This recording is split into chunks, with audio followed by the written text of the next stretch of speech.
আজ চলে আসলাম কলকাতার ৮৭ বছরের পুরনো এক স্পাইস হোটেলে। কলকাতার খাবারের ঐতিহ্য নিয়ে কথা বলতে হলে স্পাইস হোটেলের এক বিশেষ গুরুত্ব পাওয়া যায়।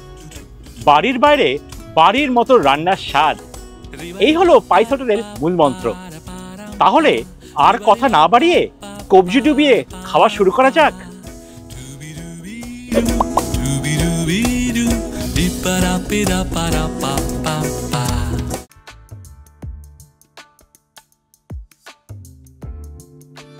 আমি এখন রানী রাসমণি রোডে। এই রাস্তায় রয়েছে এক বহু বছরের পুরনো বাড়ি। সেই বাড়ির ফার্স্ট ফ্লোরে রয়েছে ৮৭ বছরের পুরনো কলকাতার বিখ্যাত স্পাইস হোটেল। আমি পৌঁছে গেছি হোটেল সিদ্ধেশ্বরী আশ্রম।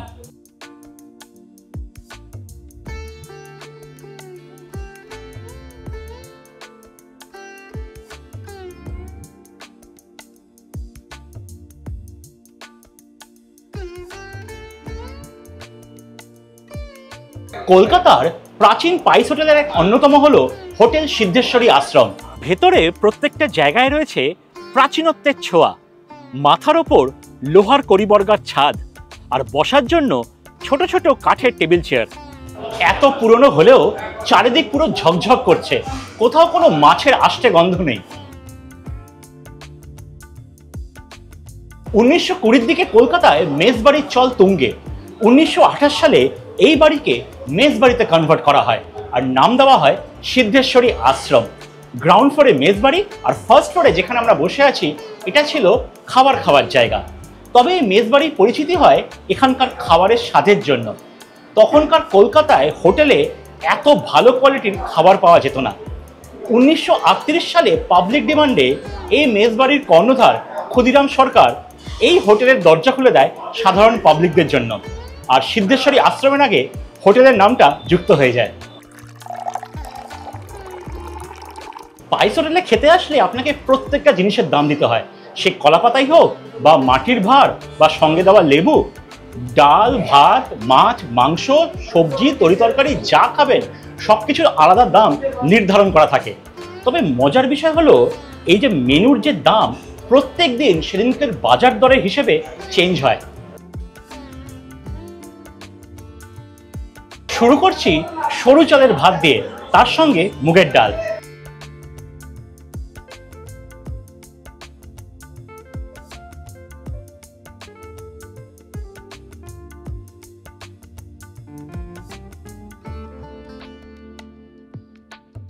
সরু চালের ভাতে একটা সুন্দর হালকা মিষ্টি গন্ধ, তার মধ্যে মুগের ডালে নারকেলের কুচি, যেটা প্রত্যেক বাইটে ক্রাঞ্চি টেক্সচার অ্যাড করছে।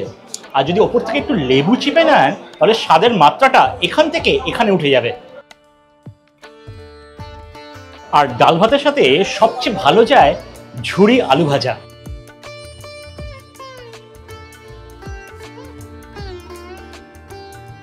ঝুরি আলু ভাজা একদম ওভার ফ্রাই করা হয়নি, ঠিক যেমনটা আমি পছন্দ করি। স্পাইস হোটেলে খেতে আসলে ভাজাভুজিতে পোস্তর বড়াকে না বলতে পারবেন না। পোস্তর বড়ার আসল খেলা হচ্ছে পোস্ত বাটার মধ্যে। পোস্ত শিলনোড়ায় বাটা হয়, তাই পোস্তর বড়ার কোর্স টেক্সচার আর আউটার লেয়ারটা ক্রিস্পি। যদি মিক্সারে বাটা হতো তাহলে একদম মিহি হয়ে যেত, তাহলে তখন সেটা পোস্তর বড়া থাকতো না।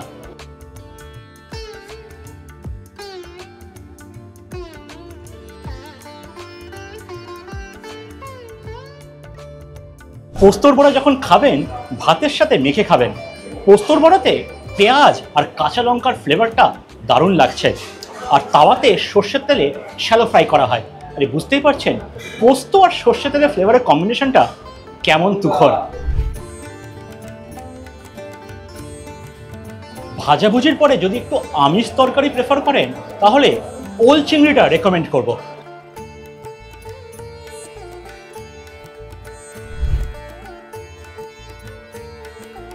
তরকারিতে বেশ ভালো পরিমাণে কুচো চিংড়ি আছে, চিংড়ি ফ্লেভারটা দারুণ লাগছে, তার সঙ্গে ওল আর আলু।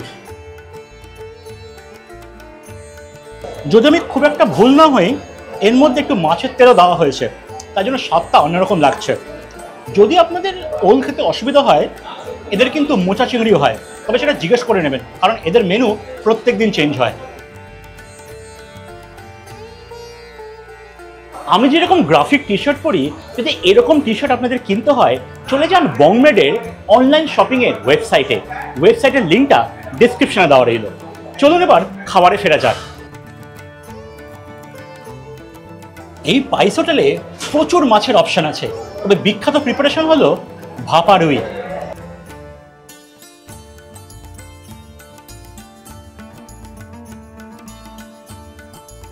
রুই মাছের দারুণ সাইজের পেটি, যেটাকে সর্ষের তেলে ভাজা হয়েছে, তারপর সর্ষে বাটা ঝোলে রান্না করা হয়েছে।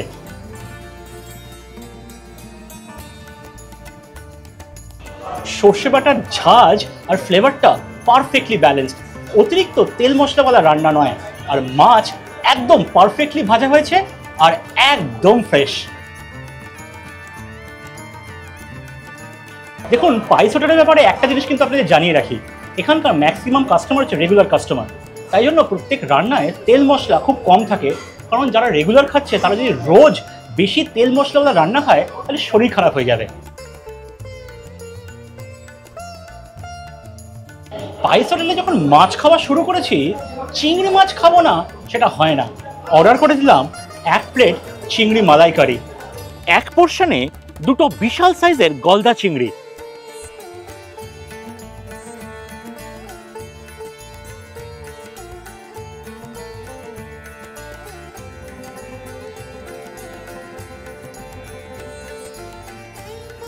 মালাইকারিতে নারকোলের মালাই দেওয়ার জন্য একটা সুন্দর মিষ্টি ফ্লেভার, আর আমি আগেই বলেছিলাম এখানকার খাবারে বিশাল তেল মশলা নেই। চিংড়ি মাছ একদম ফ্রেশ আর ফ্লেভারে ভরপুর, চিংড়ি মাছ ওভারকুক করে রাবারি করে দেয়নি।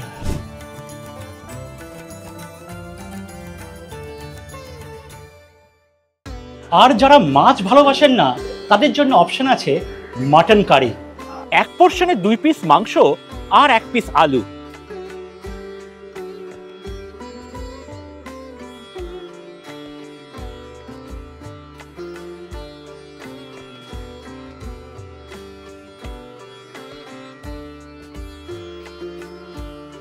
আহা, মাংস খেতে দারুণ হয়েছে, আর মাংস একদম তুলতুলে নরম, বাঙালির অতি প্রিয় কচি পাঁঠার ঝোল। আমাদের বাড়িতে রবিবার দুপুরে যেরকম মাংস রান্না হয় এক্স্যাক্টলি সেম, থকথকে গ্রেভিতে পেঁয়াজের সাটল সুইটনেস, আর অতিরিক্ত তেল মশলা কিন্তু নেই, যেটা আগেই বলেছিলাম এখানে অতিরিক্ত তেল মশলা ব্যবহার করা হয় না, আর প্রত্যেকটা রান্নায় বাটা মশলা ব্যবহার করা হয়। আরও একটা জিনিস, এখানে মাংসের আলুটা সুপার সফট।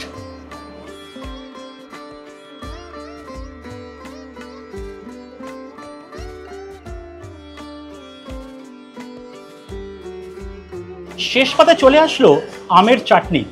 এই পাইস হোটেলে 12 মাস আপনি আমের চাটনি পাবেন। আমের চাটনিতে অতিরিক্ত গুড় আর চিনি দিয়ে কুটকুটে মিষ্টি করেনি, আর এর মধ্যে ভাজা কালো সর্ষের ফ্লেভারটা দারুণভাবে ব্যালেন্স করেছে। আচ্ছা, আপনারা কোনোদিন ভেবেছেন বাঙালি খাবারে বা বিয়েবাড়ির শেষ পাতে কেন চাটনি দেওয়া হয়? কারণ চাটনি হচ্ছে প্যালেট ক্লিনজার। আপনি এতক্ষণ ধরে যা যা খেয়েছেন আপনার টেস্ট বাড পুরো ঘেটে যায়। চাটনির কাজ হচ্ছে আপনার টেস্ট বাডকে রিসেট করা। টেস্ট বাডকে রিসেট করার কারণ হলো আপনি যখন শেষ পাতে মিষ্টি খাবেন তাতে মিষ্টির ভরপুর স্বাদটা নিতে পারেন। তবে পাইস হোটেলে খুব একটা মিষ্টির অপশন থাকে না, এইখানে বাড়িতে পাতা মিষ্টি দই পাবেন।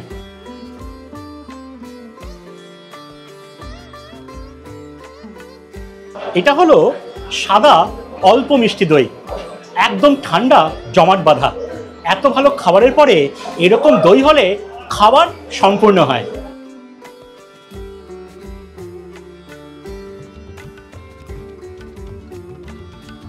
আজকে আমি যা যা খেলাম তার দামগুলো একবার আপনাদের বলে দিই।